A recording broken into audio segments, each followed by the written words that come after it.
Capítulo 2. Caín. La salvación de mis penalidades vino de una manera totalmente inesperada y fue acompañada al mismo tiempo de algo nuevo que ha estado actuando hasta hoy en mi vida. En nuestro colegio había ingresado hacía poco un nuevo alumno. Era hijo de una viuda rica que había venido a vivir a nuestra ciudad y llevaba un brazalete negro en la manga. Iba a una clase superior a la mía y tenía unos años más, pero a mí, como a todos, me llamó enseguida la atención. Este alumno tan sorprendente parecía mucho mayor de lo que en realidad era. A nadie le daba la impresión de que fuera un chico. Y entre nosotros se movía extraño y maduro, como un hombre, como un señor más bien. No era popular, no participaba en los juegos y menos en las peleas. Únicamente su tono seguro y decidido frente a los profesores nos gustaba. Se llamaba Max Demian. Un día, como solía ocurrir en nuestro colegio, instalaron a otra clase en nuestra espaciosa aula por no sé qué motivos. Esta clase era la de Demian. Nosotros, los pequeños, teníamos historia sagrada y los mayores debían hacer una redacción. Mientras nos explicaban la historia de Caín y Abel, yo miraba de reojo la cara de Demian, que me fascinaba de manera extraña, y observaba aquel rostro seguro, inteligente y claro, inclinado sobre su trabajo con atención y carácter. No parecía en absoluto un alumno haciendo sus deberes, sino un investigador dedicado a sus propios problemas. En el fondo no me resultaba simpático, al contrario, sentía algo contra él, me resultaba superior y frío, demasiado seguro de sí mismo. Sus ojos tenían la expresión de los adultos, que nunca gusta a los niños, un poco triste y con destellos de ironía. Pero yo me sentía obligado a mirarle constantemente, me gustara o no. Sin embargo, cuando él me dirigía la mirada, yo apartaba los ojos asustado. Si hoy recuerdo el aspecto que tenía Demian entonces, puedo decir que era diferente a todos los demás en cualquier sentido y que tenía una personalidad muy definida. Por eso mismo llamaba la atención, aunque él hacía todo lo posible por pasar inadvertido, comportándose como un príncipe disfrazado que se encuentra entre campesinos y se esfuerza en parecer uno de ellos. Al terminar las clases salió detrás de mí. Cuando los demás se dispersaron, me alcanzó y saludó. También este saludo resultaba muy adulto y cortés, aunque imitara nuestro tono de colegiales. ¿Vamos un rato juntos?, me preguntó con amabilidad. Me sentí muy halagado y dije que sí. Entonces le expliqué dónde vivía. «Ah, allí», dijo sonriendo. «Conozco esa casa. Sobre vuestra puerta hay una cosa muy curiosa que me ha interesado desde que la vi». No supe al principio a lo que se refería y me asombró que conociera mi casa mejor que yo. Debía referirse al escudo que campeaba sobre el portón. Con el paso del tiempo se había desgastado y había sido pintado varias veces. Creo que no tenía nada que ver con nosotros y nuestra familia. «Sé lo que es», dije tímidamente. «Me parece que es un pájaro o algo parecido. Debe ser muy antiguo. Dicen que la casa perteneció antiguamente a un convento». «Puede ser», asintió él. «Obsérvalo bien. Esas cosas suelen ser muy interesantes. Creo que el pájaro es un gavilán». Seguimos adelante, yo muy aturdido.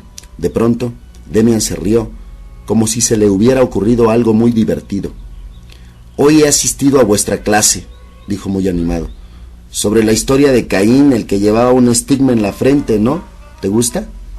«No, pocas veces me gustaba algo de lo que tenía que estudiar. Sin embargo, no me atrevía a decirlo, porque era como si estuviera hablando con una persona mayor. Contesté que la historia me gustaba. Demian me dio unas palmaditas en el hombro. «No necesitas fingir, amigo, pero esa historia es verdaderamente muy rara, mucho más que la mayoría de las que se tratan en clase. El profesor no ha dicho mucho, solo lo habitual sobre Dios y el pecado y todo eso, pero yo creo...» Se interrumpió sonriendo y me preguntó: «Oye, ¿pero esto te interesa? Pues yo creo», continuó, «que la historia de Caín se puede interpretar de manera muy distinta. La mayoría de las cosas que nos enseñan son seguramente verdades, pero se pueden ver desde otro punto de vista que el de los profesores y generalmente se entienden entonces mucho mejor. Por ejemplo, no se puede estar satisfecho con la explicación que se nos da de Caín y la señal que lleva en su frente, ¿no te parece? Que uno mate a su hermano en una pelea puede pasar, que luego le dé miedo y se arrepienta, también es posible, pero que precisamente por su cobardía le recompensen con una distinción que lo proteja y que inspire miedo a los demás, eso me parece muy raro. Sí, es verdad, dije interesado. El asunto empezaba a intrigarme.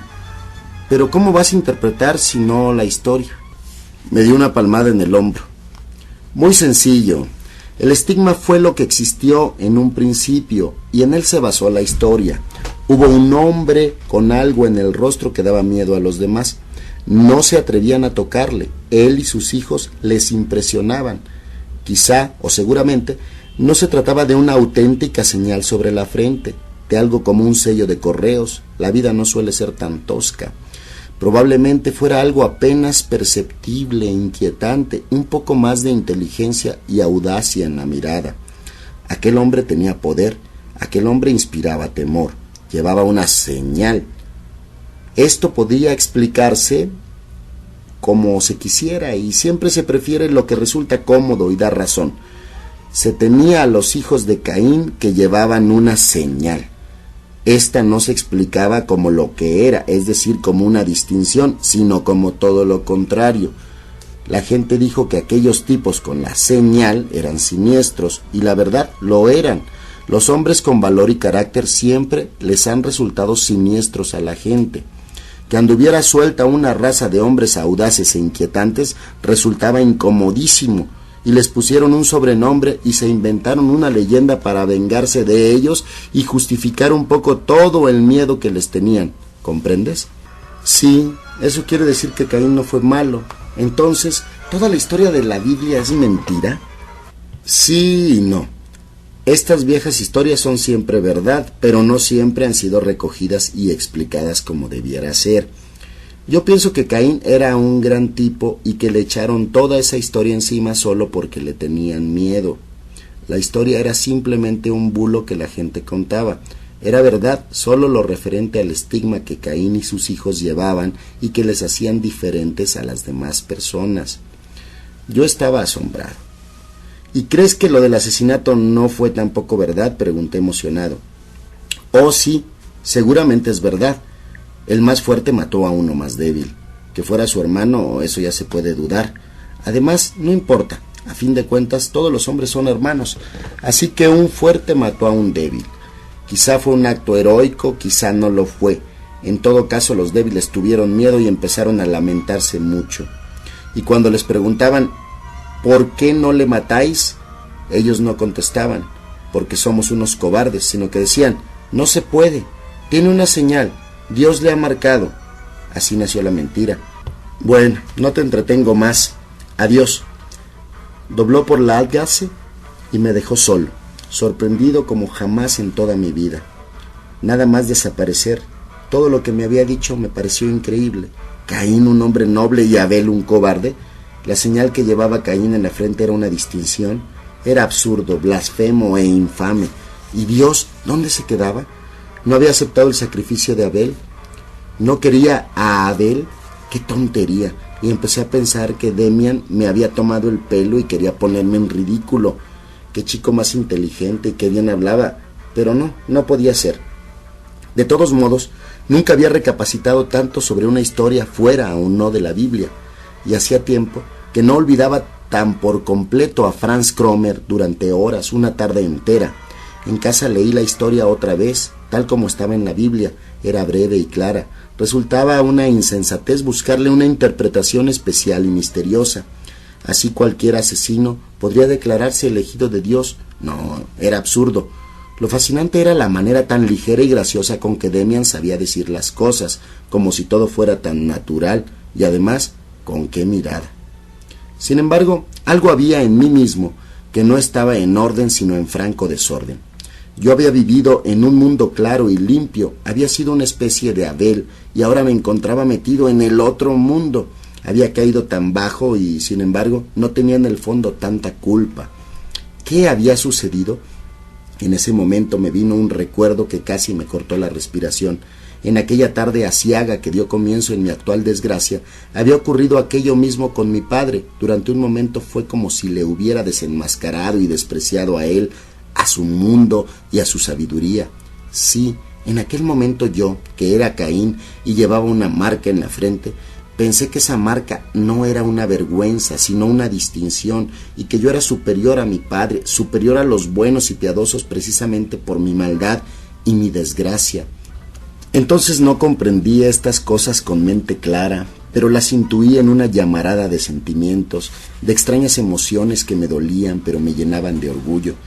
De qué manera tan extraña había hablado Demian de los valientes y de los cobardes, cómo había interpretado la señal en la frente de Caín y cómo habían brillado sus ojos, sus extraños ojos de hombre. Se me ocurrió oscuramente que Demian mismo era un Caín. ¿Por qué le defendía si no se sentía semejante a él? ¿Por qué tenía aquel poder en la mirada? ¿Por qué hablaba tan despectivamente de los otros, los cobardes, que son en verdad los piadosos, los elegidos de Dios? Con estos pensamientos no acababa de llegar a ninguna conclusión. Una piedra había caído en el pozo era mi alma joven. Durante mucho tiempo esta historia de Caín con el homicidio y la señal fue el punto de partida de mis intentos de conocimiento, duda y crítica. Observé que también los otros condiscípulos se preocupaban mucho de Demian. No comenté con nadie nuestra conversación sobre la historia de Caín, pero Demian parecía interesar también a los otros.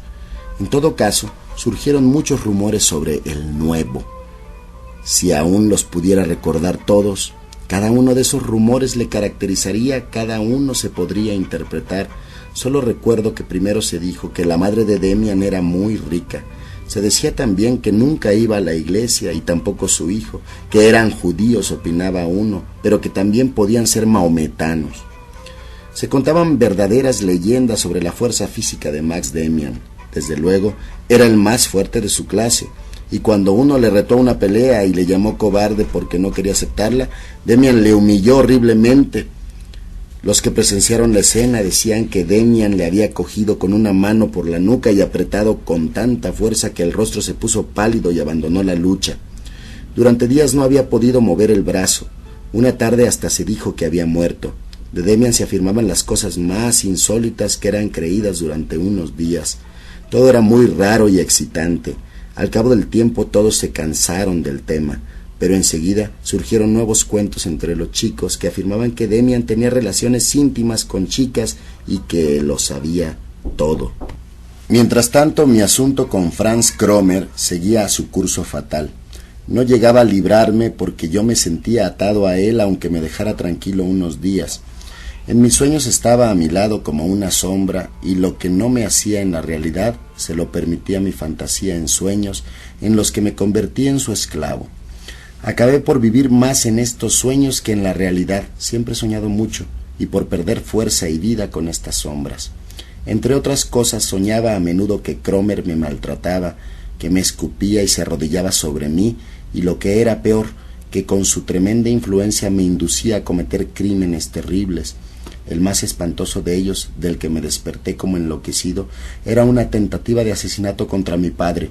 Kromer afilaba un cuchillo. Estábamos escondidos entre los árboles de un paseo esperando a alguien. Yo no sabía a quién, pero cuando apareció una persona y Kromer me indicó, apretándome el brazo, que era aquella a quien tenía yo que apuñalear, vi que era mi padre. Entonces me desperté. Con todo esto, pensaba mucho en Caín y Abel, pero poco en Demian. Volvió a aparecer, es curioso, también en sueños. Yo volvía a soñar con malos tratos y violencias, pero esta vez, en lugar de Kromer, era Demian el que se arrodillaba sobre mí. Pero, y esto era nuevo y me impresionó profundamente, todo lo que había sufrido bajo Kromer con angustia y repulsión, lo sufría a gusto bajo Demian, con un sentimiento mezcla de placer y temor. Este sueño lo tuve 2 veces. Después, Kromer volvió a su lugar. Lo que vivía en estos sueños y lo que vivía en la realidad no puedo ya separarlo con exactitud.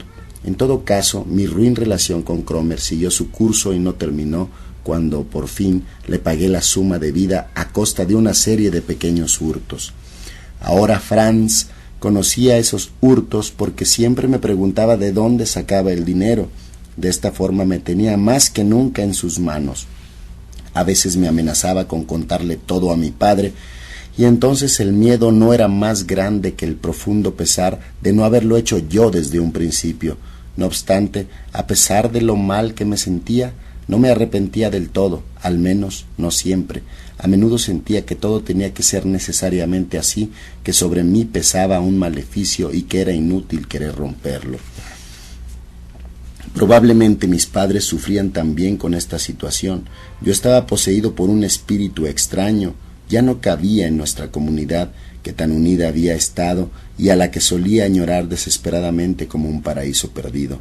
Me trataban, sobre todo mi madre, más como a un enfermo que como a un malvado, pero mi verdadera situación la veía claramente reflejada en el comportamiento de mis dos hermanas, que era cariñoso, pero que me hacía muy desdichado.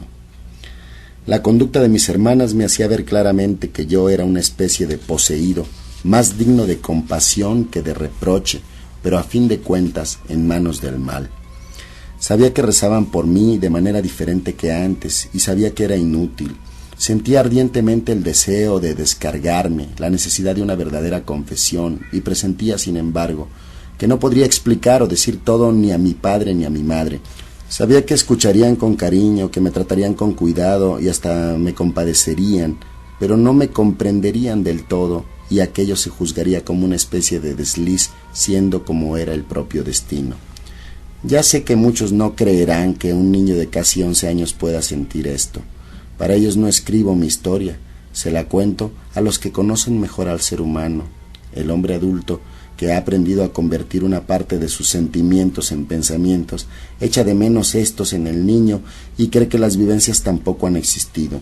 Pero yo no he sentido nunca en mi vida nada tan profundamente, ni he sufrido nunca tanto como entonces. Un día de lluvia, fui citado por mi verdugo en la plaza del castillo, y allí permanecí esperándole, hurgando con los pies en la hojarasca mojada que aún caía de los árboles negros y goteantes.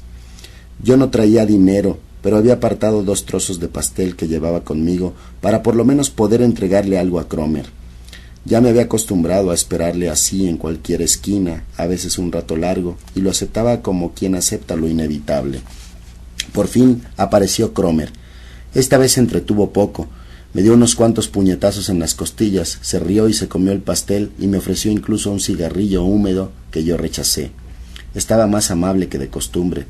«Oye», dijo al marcharse, «que no se me olvide, ¿podrías traerte la próxima vez a tu hermana, la mayor? ¿Cómo se llama?»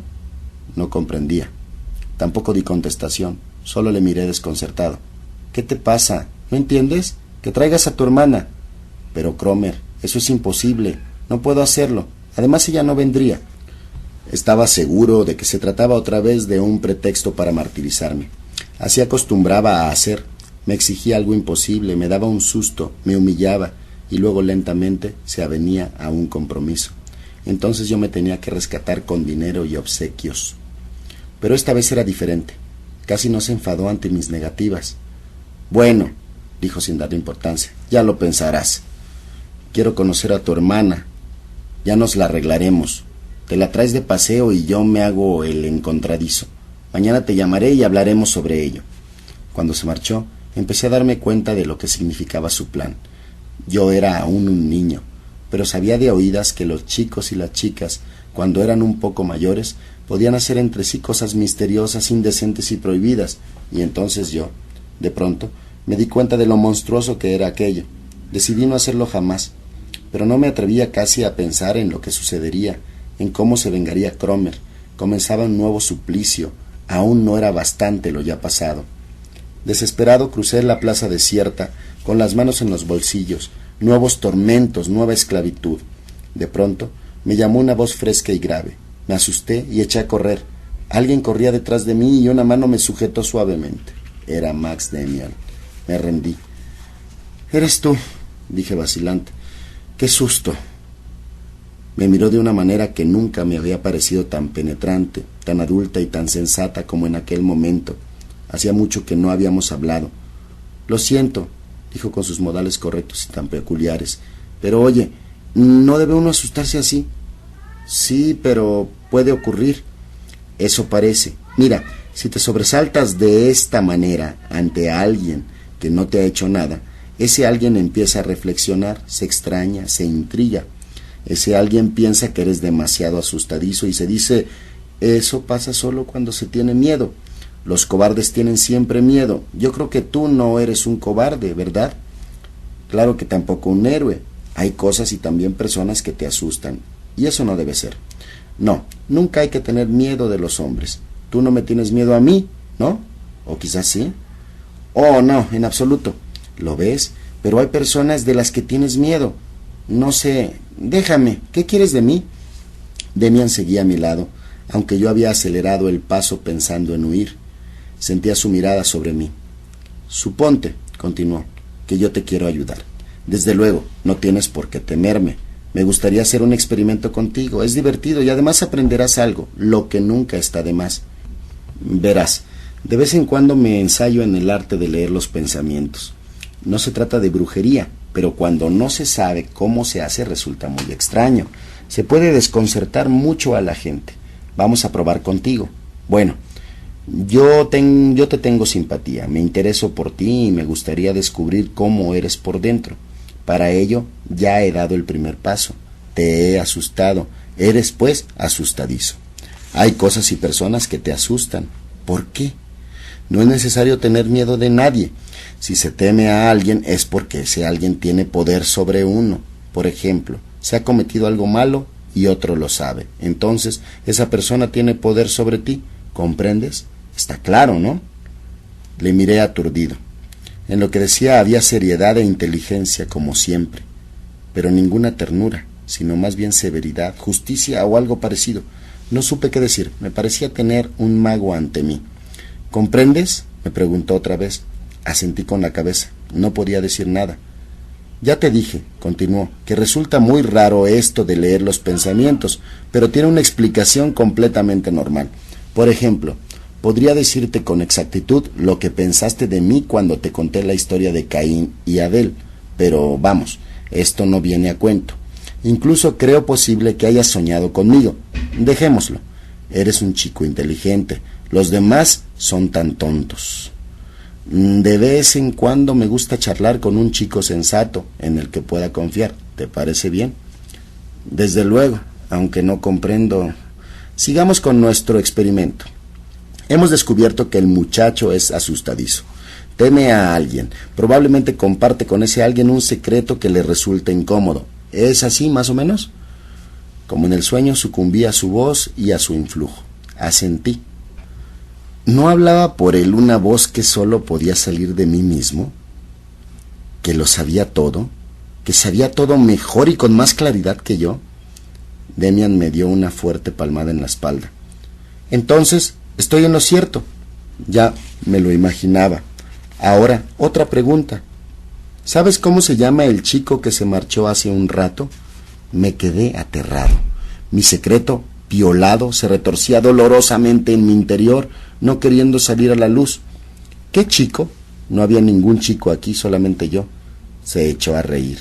Dilo, anda, dijo riendo. ¿Cómo se llama? Murmuré. ¿Te refieres a Franz Cromer?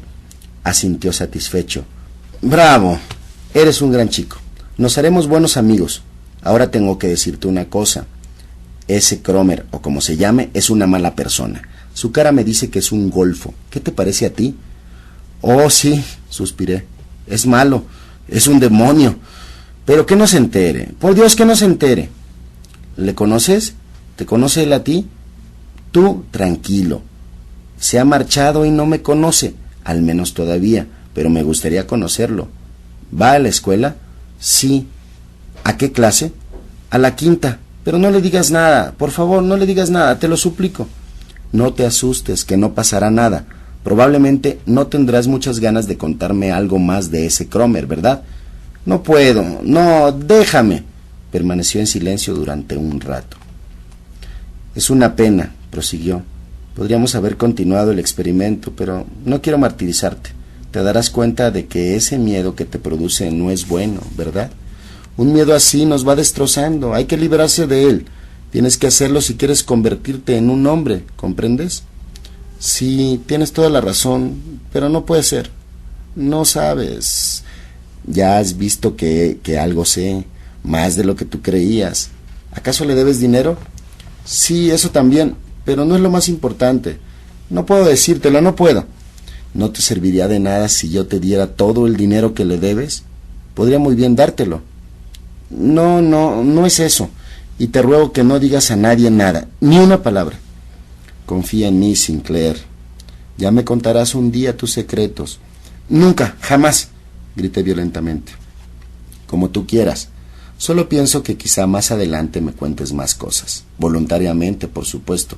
No irás a creer que yo voy a actuar como el mismísimo Cromer. Demian, continuación del capítulo 2, Caín. Oh, no, pero ¿no sabes nada de todo esto?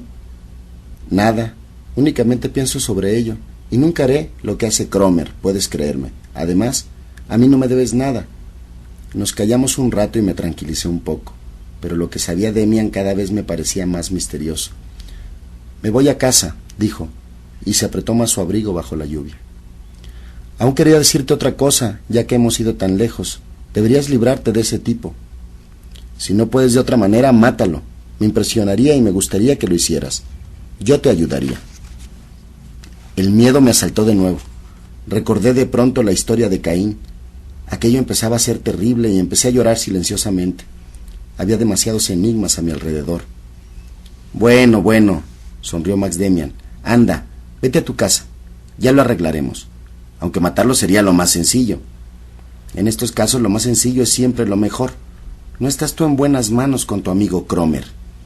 Al llegar a casa me pareció que había estado fuera un año. Todo tenía otro aspecto. Entre Cromer y yo había surgido algo como un futuro, como una esperanza. Ya no estaba solo, y ahora me di cuenta de lo espantosamente solo que había permanecido durante semanas y semanas con mi secreto. Enseguida volví a pensarlo de tantas veces, que una confesión a mis padres me aliviaría, pero no me redimiría por completo. Casi me había confesado a otro, a un extraño, y el presentimiento de liberación volaba hacia mí como un fuerte perfume. De todos modos, mi miedo no había aún desaparecido, ni mucho menos. Estaba preparado para largas y horribles disputas con mi enemigo. Por eso me pareció muy raro que todo transcurriera con tanta tranquilidad, calma y secreto. El silbido de Cromer delante de mi casa no se oyó durante un día, 2, 3, una semana. No me atrevía a creerlo, y en mi fuero interno estaba alerta. No fuera a aparecer de pronto, precisamente cuando menos lo esperaba, pero no apareció. Desconfiando de la nueva libertad, no terminaba de creerlo, hasta que por fin me encontré con Franz Cromer en la calle. Bajaba por la Seilergasse, justo a mi encuentro. Al verme, se estremeció, torció la cara en una mueca terrible y se volvió sin más para no tener que encontrarse conmigo. Aquello fue para mí un momento indescriptible. Mi enemigo huía de mí, mi verdugo me tenía miedo. La alegría y la sorpresa me traspasaron por completo. Por aquellos días volví a ver a Demian, que me esperaba a la puerta del colegio. «Hola», dije. «Buenos días, Sinclair. Quería saber cómo te va. Supongo que Cromer te deja ahora tranquilo». «¿Es cosa tuya? Pero ¿cómo lo has conseguido? No lo comprendo. Ha desaparecido por completo». «Muy bien, y por si acaso se le ocurre volver, creo que no lo hará, pero es un cara dura, dile entonces que se acuerde de Demian». «Pero, ¿cómo te las has arreglado? ¿Te has peleado con él? ¿Le has pegado?» «No, eso no me gusta. Solo he hablado con él, como he hecho contigo, y le he explicado que sería mucho mejor para él que te dejara en paz». «¿No le habrás dado dinero?» «No, amigo, ese camino ya lo has intentado tú». Se separó de mí, aunque yo intenté preguntarle más cosas. Me quedé con el viejo y confuso sentimiento que Demian me inspiraba, mezcla extraña de agradecimiento y recelo, admiración y miedo, simpatía y repulsa. Me propuse verle pronto para hablar más con él de todo y también de la historia de Caín. No llegué a hacerlo. La gratitud es una virtud en la que no tengo ninguna fe, y pedírsela a un niño me parece un error. Así que no me sorprende demasiado la total ingratitud que demostré a Max Demian. Hoy tengo la certeza de que hubiera enfermado y me hubiera estropeado para toda la vida si él no me hubiera liberado de las garras de Cromer. Ya entonces sentí aquella liberación como el acontecimiento más grande de mi joven vida, pero el libertador mismo, cuando hubo llevado a cabo el milagro, lo dejé a un lado. Como he dicho, la ingratitud no me resulta extraña, solo me sorprende la falta de curiosidad que demostré. ¿Cómo era posible que yo siguiera viviendo un solo día con tranquilidad, sin intentar acercarme a los misterios con que Demian me había puesto en contacto? ¿Cómo podía dominar el deseo de oír más cosas sobre Caín, sobre Cromer y la lectura de pensamientos? Es incomprensible, pero así fue. Me vi de pronto liberado de unas redes diabólicas. El mundo se me ofrecía de nuevo luminoso y alegre. Ya no me asaltaban los miedos y las angustiosas palpitaciones. El maleficio estaba roto. Ya no era un condenado sometido a terribles torturas, sino otra vez un colegial, como antes. Mi naturaleza intentaba volver con toda rapidez al equilibrio y a la tranquilidad, y se esforzaba sobre todo en apartar y olvidar todo lo feo y amenazador. Mi memoria olvidó con fantástica rapidez toda la historia de mi culpa y mis miedos, sin dejar aparentemente una cicatriz o una huella. También comprendo hoy que olvidar a mi Salvador con la misma rapidez. Del valle de lágrimas de mi condenación, de la espantosa esclavitud a Cromer, huí con todos los instintos y las fuerzas de mi alma maltrecha a refugiarme allí donde me había sentido feliz y tranquilo, al paraíso perdido que se volvía a abrir, al mundo claro de los padres y de las hermanas, a la fragancia de la pureza, a la gracia de Dios de Abel. El mismo día de mi breve conversación con Demian, cuando me convencí del todo de mi recobrada libertad y ya no temí las recaídas, hice lo que tantas veces y tan ardientemente había deseado. Confesé. Fui a mi madre, le enseñé la hucha con el cierre roto y llena de fichas en lugar de dinero, y le conté cómo me había encadenado por mi propia culpa a un malvado verdugo durante largo tiempo. Ella no comprendió todo, pero vio mi hucha, mi mirada transformada, oyó mi voz y sintió que yo ya había sanado, que su hijo le había sido devuelto. Y entonces celebré con elevados sentimientos la fiesta de mi reintegración, la vuelta al hogar del hijo pródigo. Mi madre me condujo ante mi padre. Se repitió la historia, interrumpida por preguntas y exclamaciones de asombro. Mis padres me acariciaban la cabeza y suspiraban, aliviados de su preocupación. Todo era maravilloso, todo era como en los cuentos, todo se resolvía en una fantástica armonía.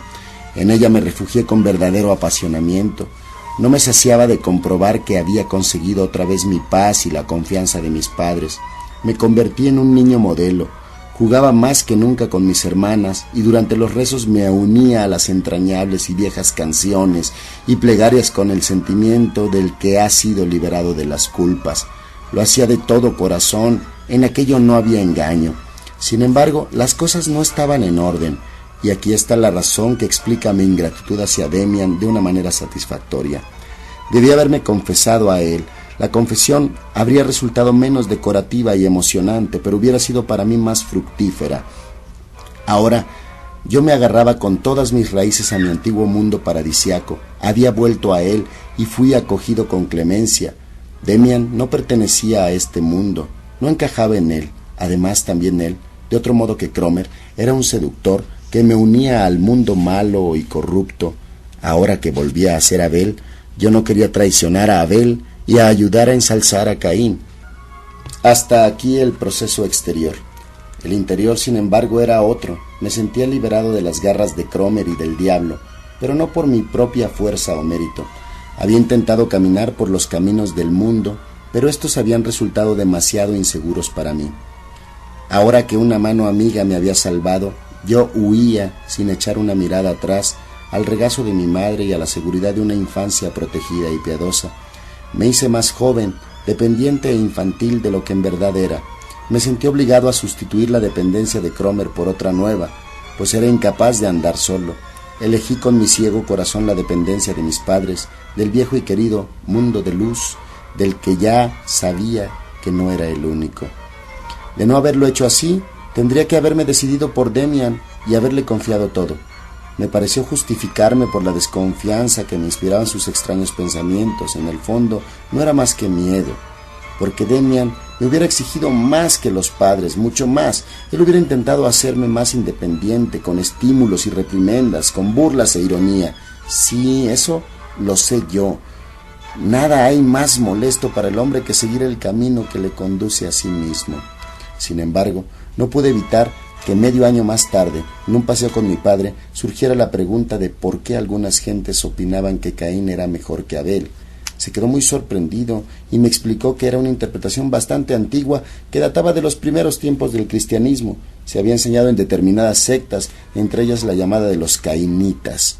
Naturalmente, esta disparatada teoría no era más que un intento del demonio para destruir nuestra fe, porque si creemos en el derecho de Caín y en la falta de derecho de Abel, entonces resulta que Dios se ha equivocado y que el Dios de la Biblia no es el único verdadero, sino un Dios falso.